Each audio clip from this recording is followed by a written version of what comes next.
Well, it happened again. They wrote a newspaper article about me and they called me an Islamophobe again. Sometimes I feel like I ought to just have it tattooed on my forehead so we could just skip calling me that. But I'm not an Islamophobe because, you see, Islamophobe is not really a real word. It was made up by the Muslim Brotherhood in the early 90s, and its purpose is to suppress free speech because, after all, what an Islamophobe is someone who says something that Muslims don't like. So, it's a fascist term meant to suppress.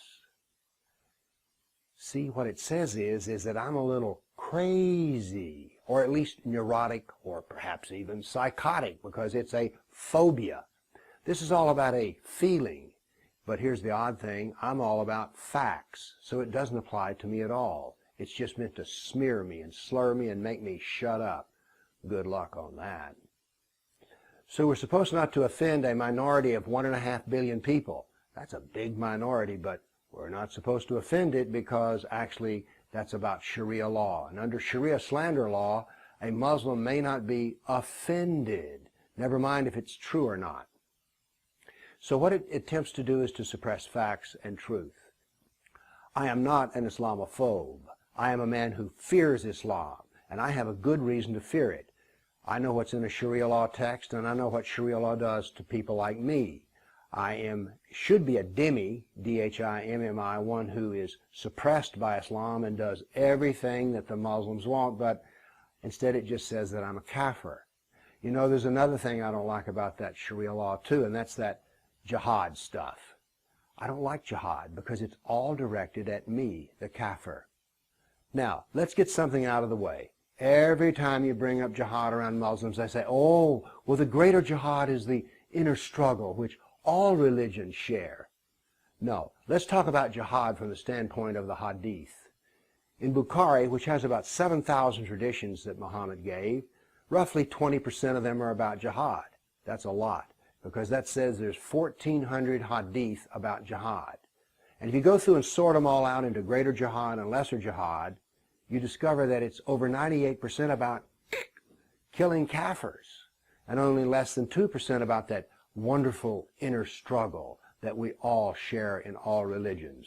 So jihad is primarily killing kafirs. I've already established that I'm a kafir, so do you see why I'm a little uncomfortable? And yes, I fear Islam. But that's not being an Islamophobe. What else am I afraid of? Well, I'm afraid of the suppression of women's rights. Once again, Islam is heavily biased towards women because a woman either belongs to her husband or her father. I don't want women to have to belong to anybody. There's a suppression of free speech, and as you know, if you know me, that really gets on my nerves. Also, Islamophobia is about not ever talking about the history of Islam, and it's the history of Islam that frightens me the absolute most. Over 270 million kafirs have died over 1,400 years. And then I also see the annihilation of civilizations, Christian civilizations in Turkey, North Africa, Egypt, Iraq. I see the suppression and destruction of Hindu culture in Afghanistan, Buddhist culture also in Afghanistan. This frightens me when I see civilizations disappear, and it scares me even more when I'm told by otherwise good people that for me to mention this means I'm crazy. I'm an Islamophobe. I'm not crazy, and I'm not an Islamophobe. I'm a man who fears Islam because of its proven history. I'm also afraid of what I see as a creeping fascism in our government today, which attempts to tell me what I should say and not say. But the real reason we hear so much about Islamophobia is this. Most people are decent, kind people, and they have something called a reputation. And they don't want their reputation smeared by this smear term. And so therefore it cows people. It keeps people who are otherwise good people, makes them silent in the face of oppression. Let me come back to something. Fear is good. Phobia means you're crazy. I'm afraid of Islam, but I am not crazy. Thank you.